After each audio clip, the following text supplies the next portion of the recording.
Assalamualaikum warahmatullahi wabarakatuh. Kami dari kelompok 5. Berikut adalah penugasan pertama atau proyek pertama mata kuliah perpajakan, yaitu menganalisis suatu pelaporan pajak pada suatu perusahaan.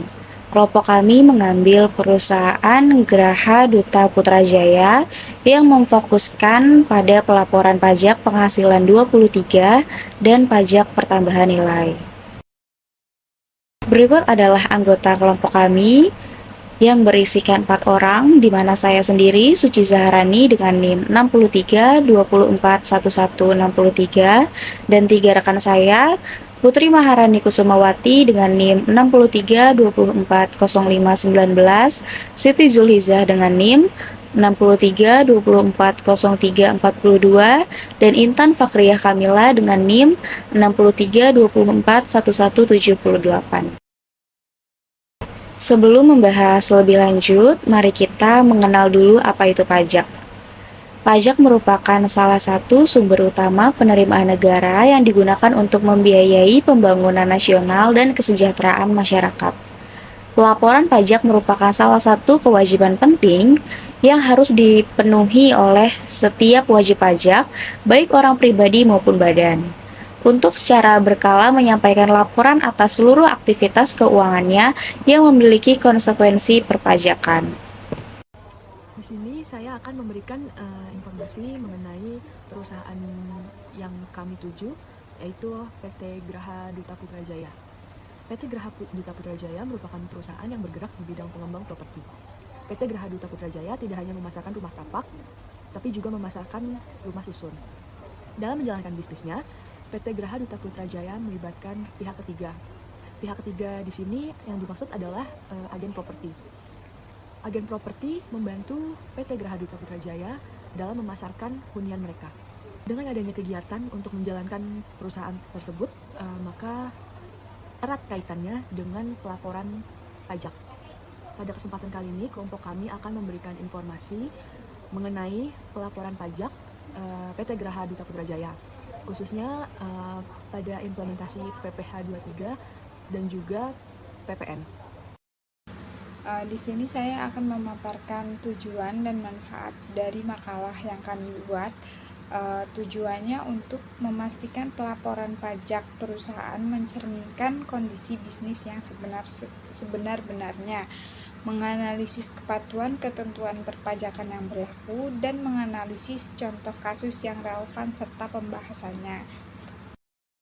Untuk manfaatnya sendiri, yaitu memberikan pemahaman tentang pajak, memberikan informasi bagaimana cara pelaporan pajak, dan memberikan gambaran bagaimana cara penyelesaian masalah yang ada dalam perusahaan properti. Perkenalkan, nama saya Intan Fakriyah Kamila dengan NIM 63241178. Di sini saya akan membahas mengenai data pajak, contoh kasus PPh 23. Dalam menjalankan usaha di bidang properti, PT Graha Duta Putrajaya bekerjasama dengan agen properti untuk memasarkan hunian yang ada. Pada tanggal 6 Maret 2025, PT Graha Duta Putrajaya menerima tagihan dari agen properti Your House atas imbalan dari penjualan yang telah dilakukan. Di sini adalah contoh invoice dari agen properti Your House. Atas timbulnya tagihan tersebut, PT Graha Duta Putrajaya selaku pengguna jasa melakukan pemotongan pajak penghasilan atau PPh 23 atas penghasilan yang diterima oleh agen properti Your House.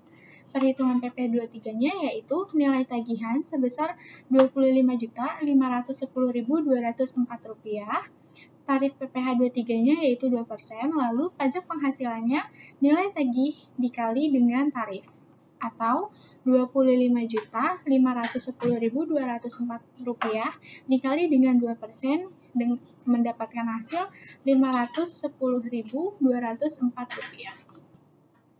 Contoh kasus PPN, perhitungan PPN data penjualan. Yang pertama, penjualan yang mendapatkan subsidi PPN dari pemerintah. Nama konsumennya Eka Polanda, tipenya E10, nomor 3, harga jualnya 480 juta, PPN-nya 52.800.000 rupiah, lalu kita totalkan mendapatkan 532.800.000 rupiah. PPN DTP 100% yaitu 52.800.000 rupiah, harga jual akhirnya 480 juta rupiah. Pembayaran rumah terbagi menjadi dua. Yang pertama uang muka 10 juta, lalu pelunasan 470 juta. Lalu di sini kita mendapatkan kwitansi dari PT Graha Putrajaya sudah diterima dari Eka Polanda sebesar 10 juta rupiah. Lalu kita akan memasukkan ke dalam konteks, uang mukanya kita centang, lalu kita isi seperti biasa. Nah, untuk nomor faktur uang mukanya itu nomor bisa dikosongkan saja, jangan diisi. Lalu tanggalnya, tanggal pembayaran uang muka. ID TKU-nya kalau memang misalkan ini kita isi yang bagian pusat, tapi bisa disesuaikan kalau memang cabang. Lalu kita lanjut ke edit transaction atau ke detail transaksi. Tipenya kita bisa pilih tipe mau barang atau jasa, tapi di sini kita barang. Lalu kode kalau misalkan memang belum tahu, bisa unduh kode, nanti dia akan masuk ke HS Code Bea Cukai. Lalu kita isi data, harga satuannya itu kita masukkan yang tadi 480 juta, kuantitasnya 1. Nah, terus selanjutnya 480 juta dikali 1 itu totalnya 480 juta. Lalu kita masuk ke DPP. DPP itu 480 juta dapat dari total harga. Pokoknya DPP sama total harga itu pasti sama. Lalu di sini DPP nilai lain atau DPP-nya itu dicentang jika menggunakan DPP lain. Lalu cara mendapatkan DPP nilai lain atau DPP-nya itu kita mendapatkan dari DPP 480 juta dikali 11 dibagi 12 mendapatkan 440 juta. Lalu tarif PPN-nya itu 12%, PPN-nya berarti dapat 440 juta dikali 12% mendapatkan 52.800.000 rupiah. Lalu di sini kita klik simpan.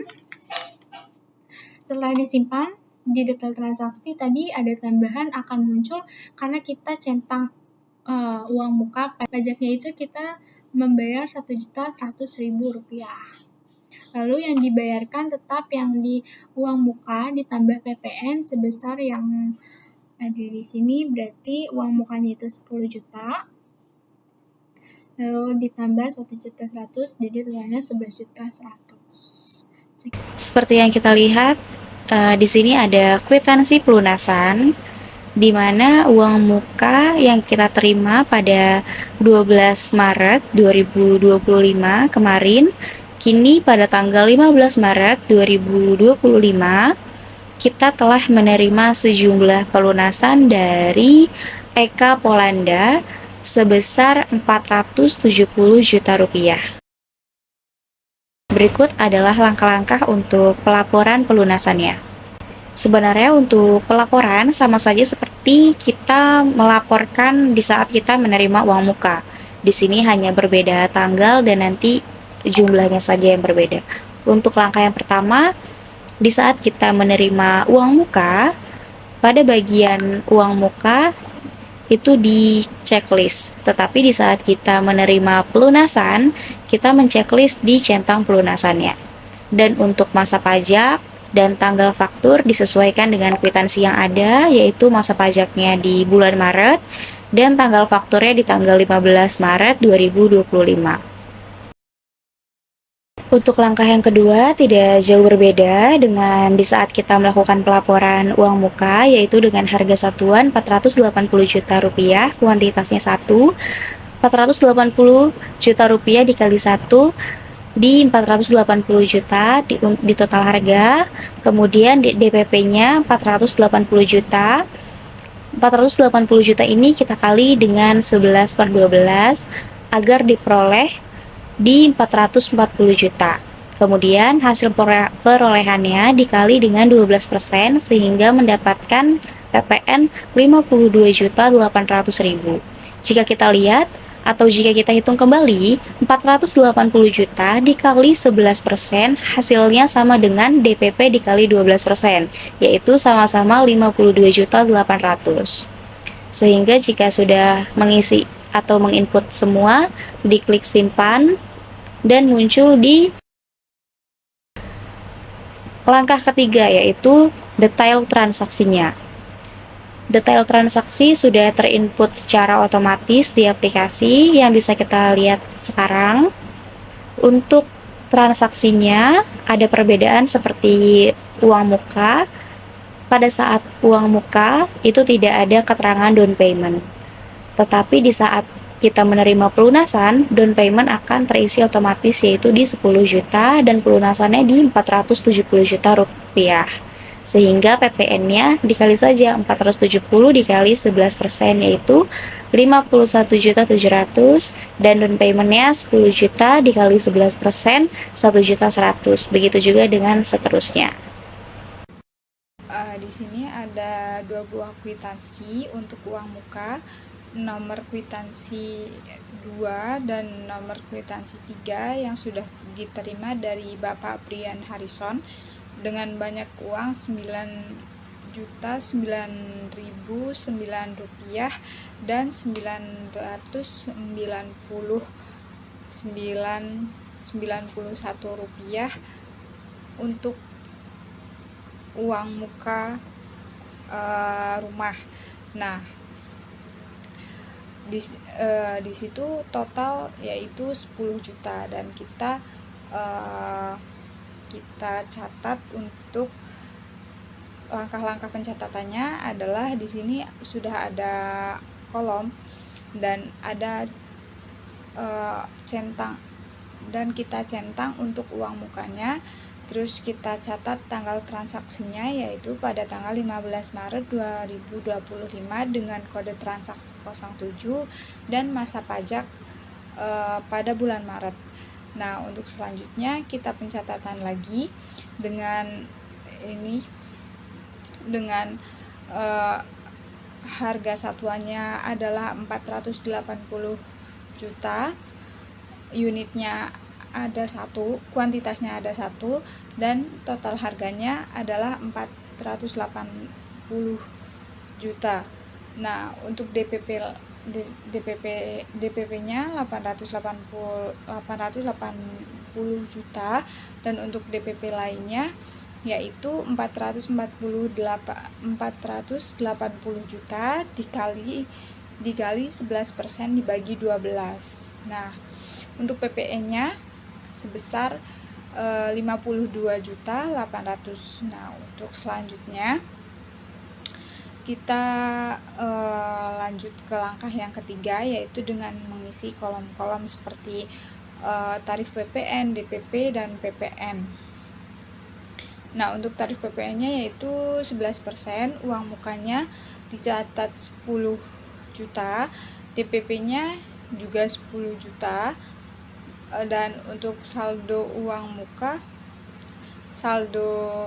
mukanya sebesar 470 juta. Selanjutnya di sini saya akan menjelaskan tata cara pengisian faktur pajak mengenai pelunasan. Di sini berdasarkan bukti kwitansi yang ada telah dibayarkan pelunasan pada tanggal 17 Maret 2025 yang dimana untuk pengisiannya dari format yang sudah ada, untuk pelunasan kita bisa centang di pelunasan. Selanjutnya di bagian nomor faktur bisa diisi dengan nomor faktur pajak dari faktur pajak uang muka yang pertama. Yang selanjutnya di bagian kode transaksi diisi dengan kode 04, yang dimana kode 04 tersebut biasa digunakan untuk penyetoran PPN. Berdasarkan yang sudah ada di contoh kasus yang pertama, kode 07 adalah kode yang digunakan apabila konsumen atau wajib pajak mendapatkan manfaat subsidi PPN, maka di faktur pajaknya menggunakan kode 07. Sedangkan untuk kasus yang sekarang tidak mendapatkan manfaat subsidi PPN, maka dari itu memakai kode 04 DPP nilai lain-lain. Selanjutnya di bagian tanggal faktur diisi tanggal terjadinya pelunasan atau yang sesuai dengan tanggal kwitansi. Dan selanjutnya pada masa pajak itu bisa diisi Maret berdasarkan bukti yang ada. Setelah itu kita lanjut ke bagian yang ini. Untuk kodenya bisa dipilih 000 atau kode barang. Dan selanjutnya nama diisi dengan nama barang. Untuk contoh kasus yang ada menggunakan nama unit rumahnya, yaitu di E10 nomor 5. Satuannya unit, dan harga satuannya diisi dengan nominal harga rumahnya sebelum pajak itu 480 juta dengan kuantitasnya 1, yang dimana nanti terisi secara otomatis di bagian total harga jumlah 480 juta. Dan setelah itu kita mencentang DPP nilai lain. DPP nilai lainnya bisa kita isi dengan cara nominal DPP dikali dengan 11/12. Dan dimana pada contoh kali ini yaitu 480 juta dikali 11 dibagi 12 yang mendapatkan hasil 440 juta. Jika kita menggunakan DPP nilai lain, maka di bagian tarif PPN-nya adalah PPN 12%. Tapi jika kita hanya memakai DPP, maka di bagian tarif PPN-nya itu sejumlah 11%. Setelah kita isi DPP nilai lain, maka akan muncul tarif PPN-nya sejumlah 52.800. Setelah itu, tinggal kita klik simpan, dan setelahnya akan muncul secara otomatis seperti ini. Di sini terlihat sudah ada pembayaran down payment sebesar 10 juta dan juga pembayaran pelunasan sebesar 470 juta. Maka setelahnya akan muncul dari transaksi yang ada. Setelah kita menginput kwitansinya untuk dibuatkan faktur pajak, maka tampilannya faktur pajaknya akan seperti ini. Di sini sudah muncul secara otomatis apabila kita telah melakukan step yang sebelumnya. Perbedaannya adalah jika kita mendapatkan subsidi PPN dengan menambahkan kode 07 tadi, maka akan muncul tulisan di bawahnya yang menandakan bahwa pajak tersebut tidak dipungut tetapi tetap dilaporkan. Di sini berbunyi pajak pertambahan nilai tidak dipungut berdasarkan PMK nomor 13 tahun 2025. Berdasarkan PMK terbaru yang menyatakan pajak PPN ditanggung 100% oleh pemerintah apabila harga rumah kurang dari sama dengan 2 miliar.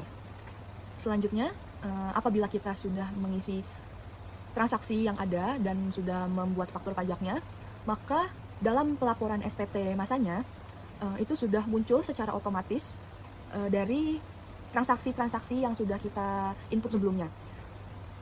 Dan di sini terlihat bahwa dalam kolom nomor 2 itu berbunyi penyerahan yang PPN atau PPN dan PPN BM-nya harus dipungut sendiri dengan DPP nilai lain atau besaran tertentu dengan faktur pajak kode 04 dan 05. Berdasarkan bukti yang kita input tadi, terdapat faktur pajak yang kita input dengan kode 04. Maka di sini akan muncul harga jual atau nilainya 480 juta, DPP nilai lainnya sejumlah 440 juta, dan PPN-nya 52.800. Selain itu, pada kolom nomor 7, muncul juga nominal karena kita sudah menginput faktur pajak dengan kode 07, yang dimana berbunyi penyerahan yang mendapat fasilitas PPN atau PPNBM tidak dipungut dengan faktur pajak kode 07. Selanjutnya, di sini akan muncul jumlahnya dan akan terlihat di bagian perhitungan PPN kurang bayar atau lebih bayar. Di sini yang muncul pajak keluaran yang harus dipungut hanya 52.800. Dikarenakan pajak terhutang PT Graha Duta Putrajaya hanya sejumlah 52.800. Hal itu disebabkan karena dalam periode bulan Maret terdapat 2 transaksi, yang dimana salah satu transaksinya adalah transaksi penjualan rumah dengan mendapatkan manfaat subsidi PPN. Sehingga yang muncul di sini hanya transaksi yang membayarkan PPN-nya saja. Dari pembahasan mengenai mekanisme pelaporan PPN dan PPh pasal 23 di bidang properti, dapat disimpulkan bahwa kepatuhan pajak merupakan bagian penting dari keberlangsungan bisnis. PPN dikenakan atas penjualan properti seperti rumah dan ruko dengan tarif 11%. Dan meskipun dalam beberapa kasus PPN bisa ditanggung pemerintah, tetapi pengusaha tetap wajib membuat faktur dan melaporkannya secara resmi. Sementara itu, PPh pasal 23 berlaku pada prestasi jasa seperti jasa perantara atau sewa bangunan, dengan tarif 2% dari nilai bruto yang harus dipotong dan dilaporkan. Semua proses pelaporan dilakukan secara elektronik melalui sistem resmi DJP. Selain itu, ketepatan waktu dan ketelitian sangat diperlukan untuk menghindari sanksi administrasi dan menjaga reputasi usaha. Saran dari kami, sebagai pelaku usaha di bidang properti, penting bagi PT Graha Duta Putrajaya untuk terus meningkatkan pemahaman terhadap kewajiban perpajakan. Hal ini bisa dilakukan dengan mengikuti pelatihan pajak, membaca regulasi terbaru, dan aktif berkonsultasi dengan konsultan pajak apabila diperlukan. Administrasi pajak seperti faktur, bukti potong, dan pencatatan transaksi juga harus tertib dan transparan. Penggunaan aplikasi resmi seperti e-faktur dan Kotex harus maksimal agar pelaporan pajak bisa berjalan lancar dan juga akurat. Dengan begitu, kepatuhan pajak bukan hanya menjadi beban, melainkan juga bagian dari budaya usaha yang sehat, jujur, dan juga berkelanjutan. Sekian dari kelompok kami, kurang lebihnya mohon maaf. Wassalamualaikum warahmatullahi wabarakatuh.